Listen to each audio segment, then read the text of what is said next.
All right, ladies and gentlemen, as always, I start my drawing with the light bulb. That is the torso.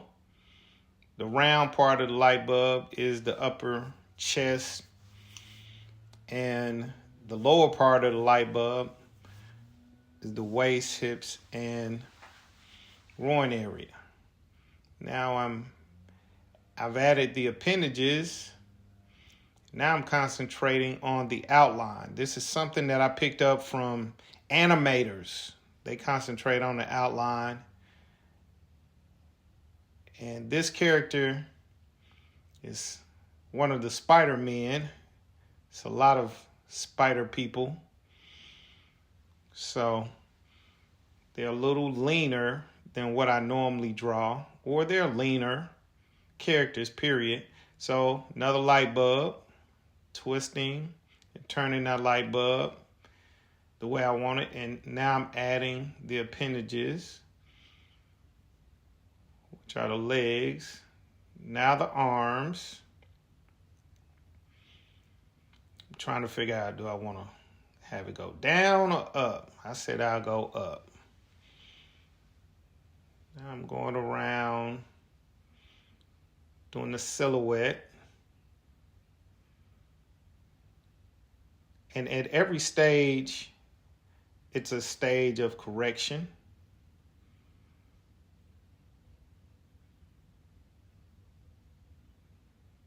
I had to extend that thigh out just a hair. Make it look right to me.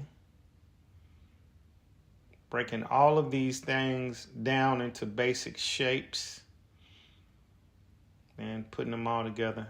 It's so funny to me how superheroes always walk around with fists. So I'm drawing a fist right there. So I'm trying to think what angle this hand will be at. So I had a thumb going down. I'm like, no, thumb really going down. Thumb going up right there. I think that's better. So now I'm looking at it. I'm saying, what else I need to do? And so I'm creating a perspective grid, and I'm making the vanishing point the center of the head of the big Spider-Man. And I'm just eyeballing it. I'm not doing any rulers. I should do rulers. I'm not doing rulers, but I should. You should.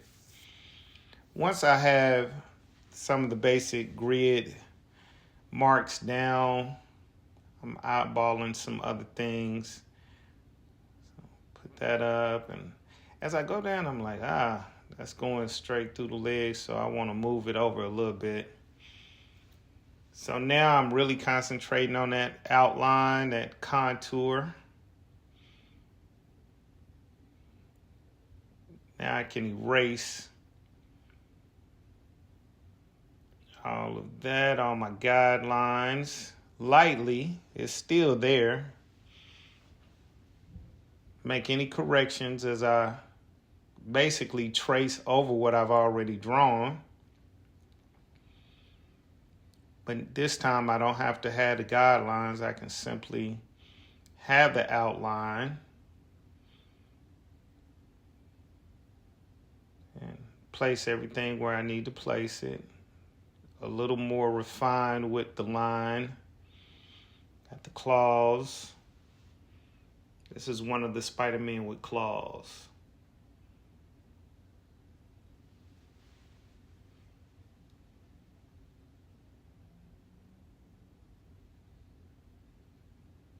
Trying to figure out where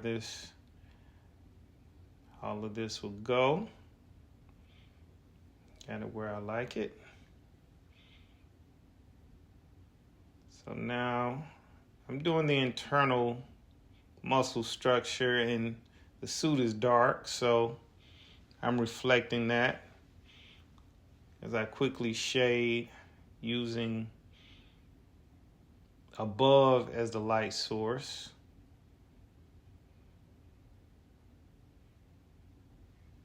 Sort of straight above.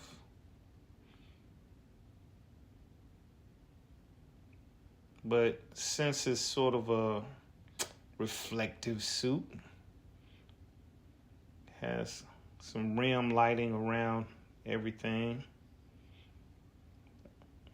That upper six pack. And my anatomy is stylized.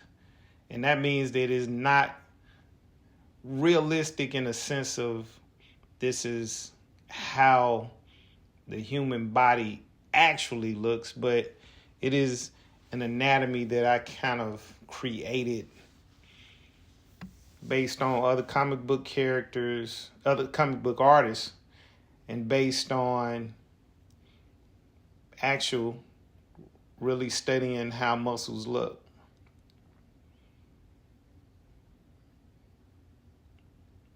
And how feet look and knees look. You look at all kind of crazy things when you're drawing and you're creating your particular model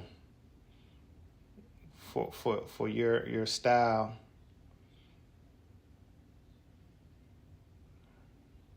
Shading underneath, the light source is primarily above that thigh.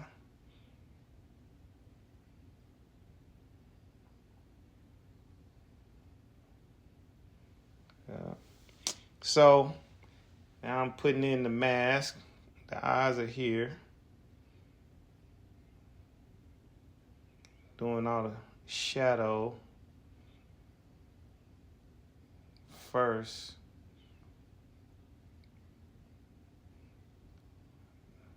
Now I'm doing the same with the other character. I have the outline, so I'm erasing lightly,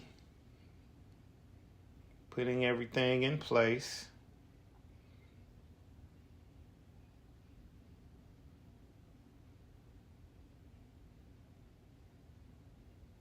I know you're saying, why are you erasing? You already drew it, but it's to refine it and make the pencil sharper. I could, after this stage, actually have it be a finished pencil, but I would draw it and tighten it up even more if it were a finished pencil. But my goal is not to leave it pencil, is to ink it. So even though I still consider this my form of tight pencils, I would even go a little tighter if this was just pencil. I will say though, as I'm looking at it right now, it looks like a pretty decent pencil to me.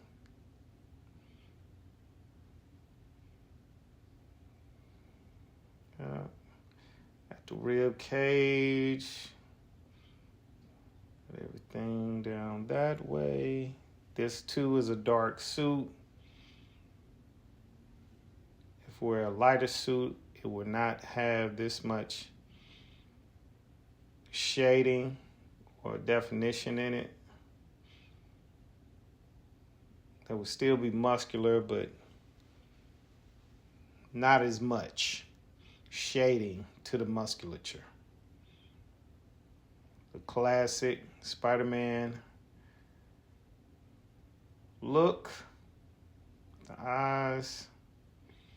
So now I have enough information down to just start inking. And again, I'm starting with what? The outline. I really believe that the outline, if you have that down pat, then you're pretty good. You can almost do anything with the muscles once your outline is down, and it'll look decent. But again, I would go to the magazine section when my mother went to the grocery store. I would look at the muscle books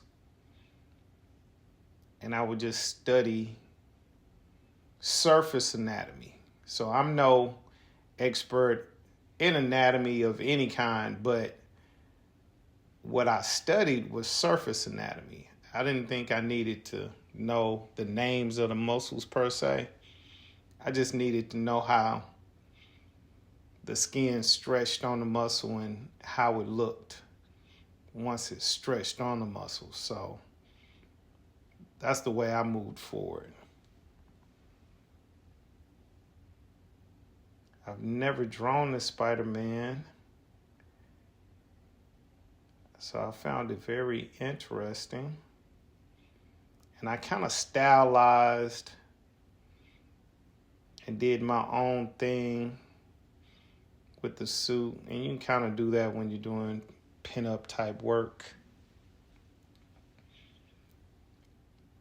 Now I'm outlining the dark spots. Now, when you get real big, you have people to spot your blacks.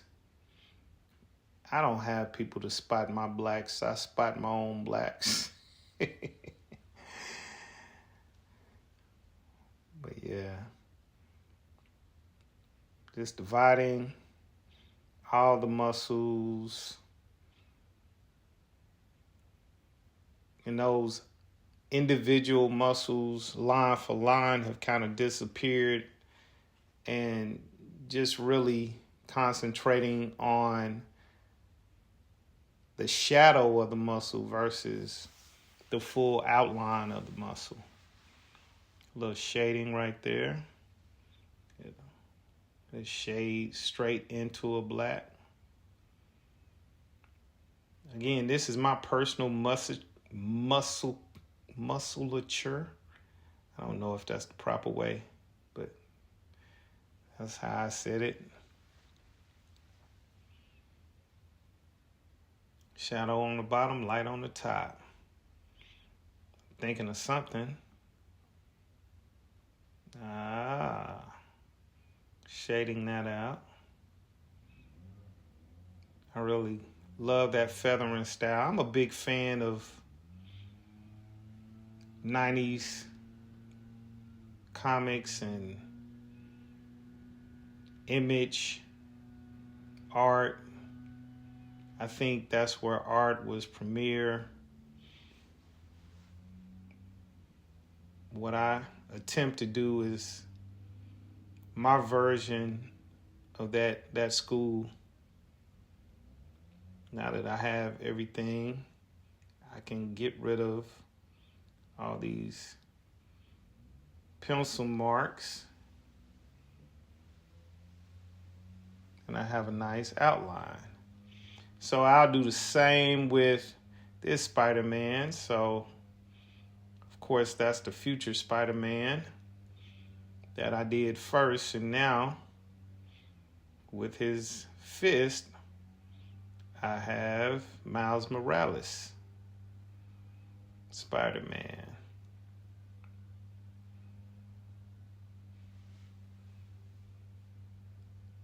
I made an adjustment to his suit. He's had a lot of different suits. So I was thinking, which costume will I pick? And I decided to go with one of the movie versions and change it up a little bit. So that's what I did. This is the first movie.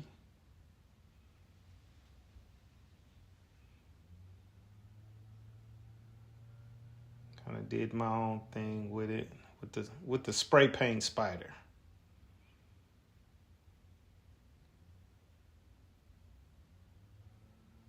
And that's the spray paint spider right there. Thought that was kind of cool. Eyes right there. Yeah, had to thin that up. Sometimes you go too fast and you mess something up, and that's what I did right there. So anyway, now I'm going through and I'm outlining the shadow parts.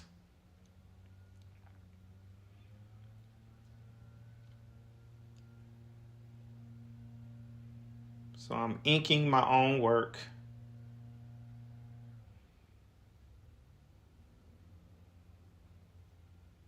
And again, I don't have an inker.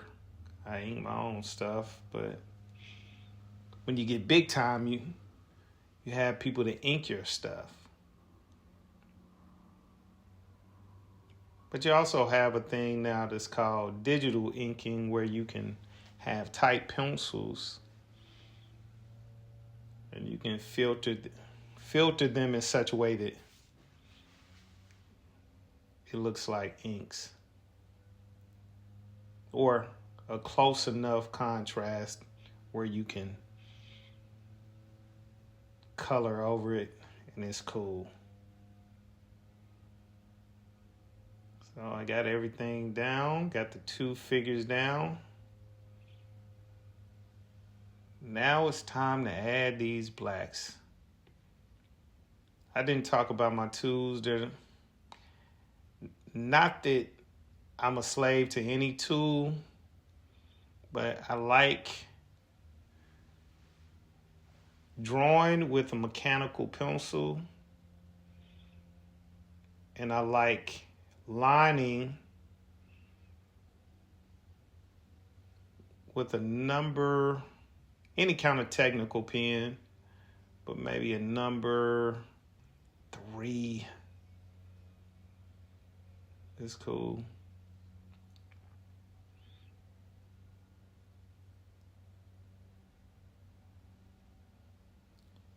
And as you put the blacks down, that's when the figure comes alive.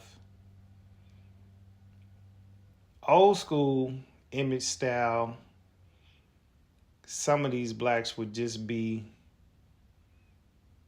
really,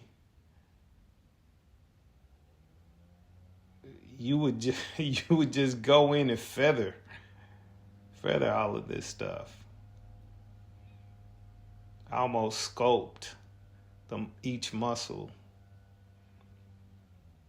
And then later they start darkening in stuff. See, if I was confident and had a white pen that I really liked, I would just shade the whole thing and then come back and put the spider or whatever design was in the middle, I would put that in later.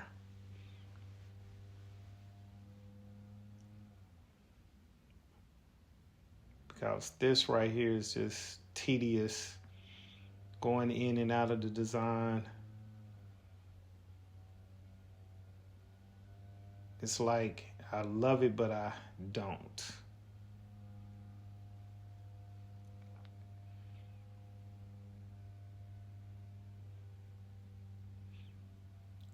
So going in, finding all of the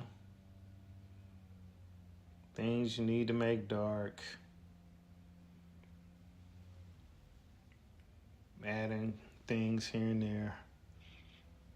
My stylized knee right there. All of it stylized, but I did get that knee from actual observation, but I don't too much change it up based on the position of the leg, but the knee, the outline of the knee does change based on the position of the leg. I just kind of keep it the same.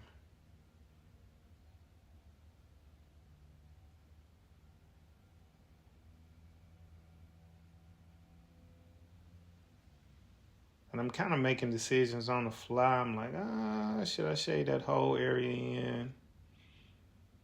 Or will I do some of that feathering I talked about? So I got that knee going. I'm looking, I'm like, okay. This is where the magic is. This is straight from John Byrne right here. And that right there is my big head.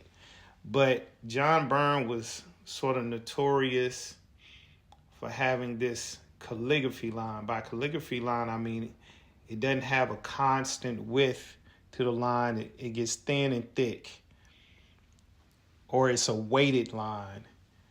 And most of the time it gets thicker under, or the lower the part is on the body, the thicker it gets. That's sort of the rule, but that rule can be broken, and I've seen it broken by a lot of people.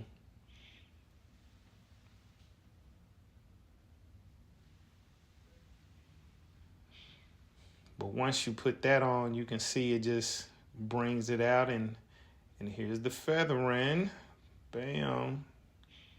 That's my Jim Lee. And honestly,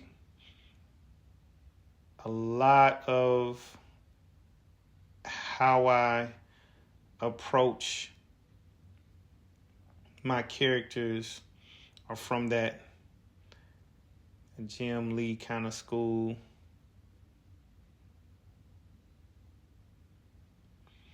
That just kind of softens up the blacks and rounds out muscles when you do that. Put the feathering on there.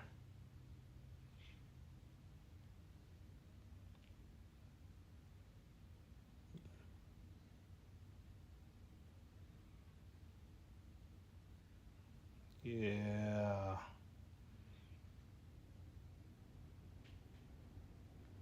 Still a fan of that style. Not a big fan of the computer art that happens. It's too slick. I don't know.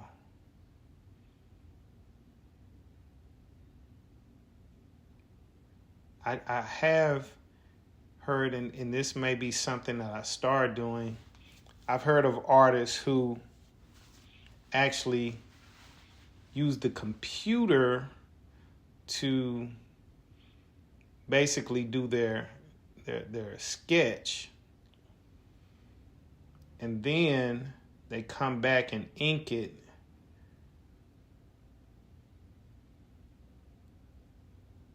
or not even just ink it. Sometimes they repencil it on paper.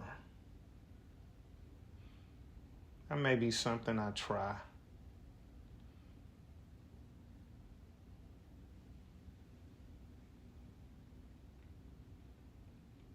But as a commercial artist, the one thing that is crucial is speed. So whatever gets the job done the fastest, and if that can help me get the job done faster, then it may be something I do.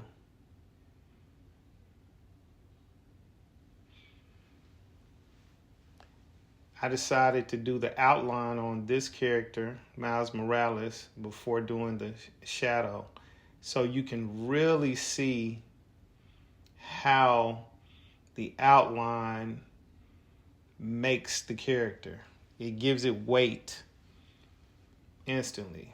J. Scott Campbell is a master of beautiful line. I believe that he calls the stuff lineology. Yeah, I like that. So much so, it's one of those things, man, I wish I would have thought of that. That is so cool. Now, I'm in no way on the level of a J. Scott Campbell, but I'm just saying, still wish I would have thought of that.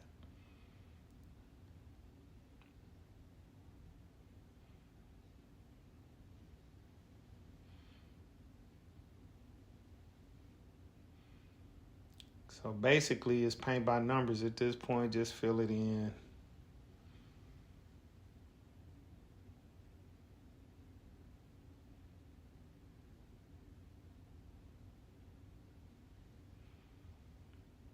Filling in all the Miles Morales stuff. Kind of messed up that eye, so that's good. Hide it in the black. A lot of art is about hiding your mistakes. You're going to make mistakes, but if you can hide them, that is so cool.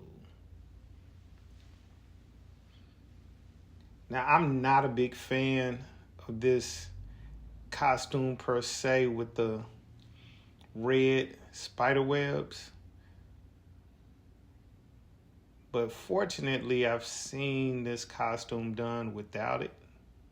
So, in my version, it doesn't have the spider webs. It has the red spider. Yeah.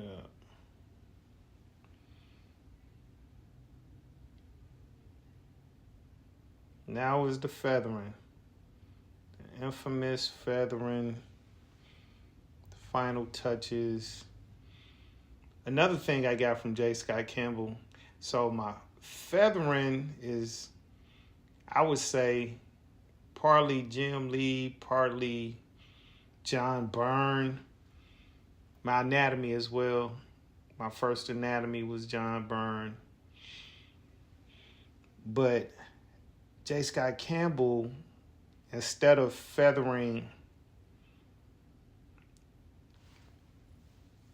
in a way that kind of rounds out the muscle, he actually goes along the long line of his shadow, like I did in one of the forearms. So now I'm back with the pencil. I got my guidelines, so now it's a matter of, all right, let's put these kind of evenly. Let's evenly distribute these lines. Again, should I use a ruler? Yes. Do I like to use rulers? No. Now I'm trying to make sure I got my bricks in the right spot. And I see I messed up, so cool. It's all pencil at this point, so I can erase. Because when you get to this point, it should be right.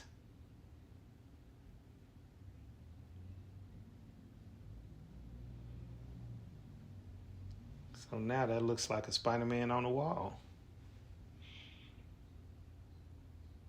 Pushing that out a little more so you won't have a tangent. You have a good overlap. Kind of darkening those things up, trying to see.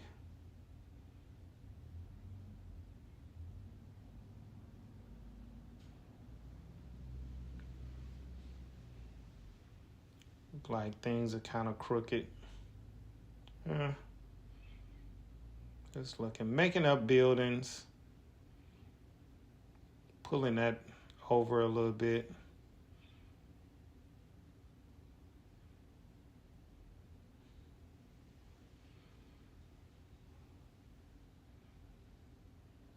What should I do? What should I do? Okay. Now I think that's pretty cool. I'm just doing tops of buildings now, putting little things on top of the building. Now in New York, you have all kind of stuff, all kind of buildings, types of buildings. I'm in this rural place called Little Rock, Arkansas, so we have buildings, of course, but it's not like you're seeing buildings all the time and everywhere. I'm like, okay. I'm gonna put them saying something right here. Spider-Man ? Okay. Boom.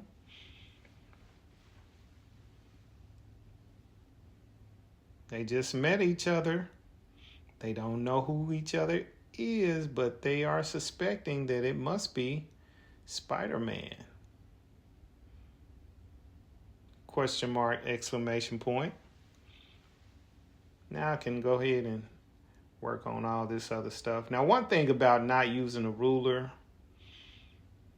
it does make bricks and buildings and things that should have a ruler actually look a little more realistic in some respect.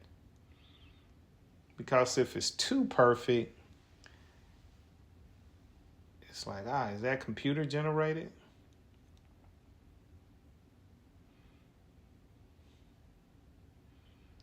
I'm putting pipe in, all kind of stuff. Got the windows.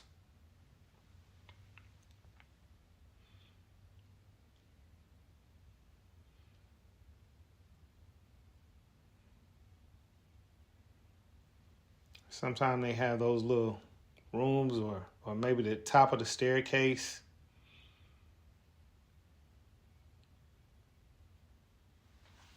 I'm just drawing all that. Since I made that line a little crooked, I decided to add lines on every corner.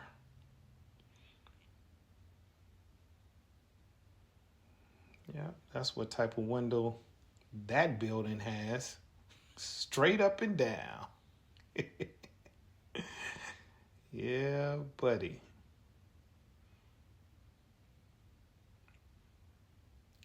It's always fun. So I am drawing this for somebody. They said they love Spider-Man and they love these two Spider-Mans. Spider-Man. So I said, no problem. Some lazy buildings. I got you.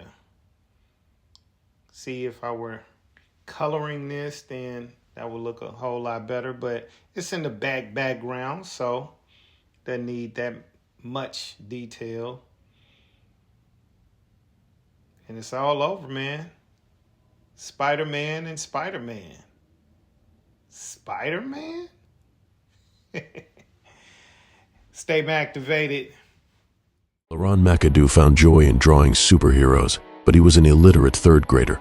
So suddenly his mother said she would not buy another comic book until he could read them. McAdoo rose above being afraid of words to getting paid for words. Now he uses words to get people Mctivated about their own superpower. He drew strength from drawing. This is Comicbook Bold. To see his comic commissions and comic art, go to Pinterest.com at that hip hop and select Leron McAdoo art.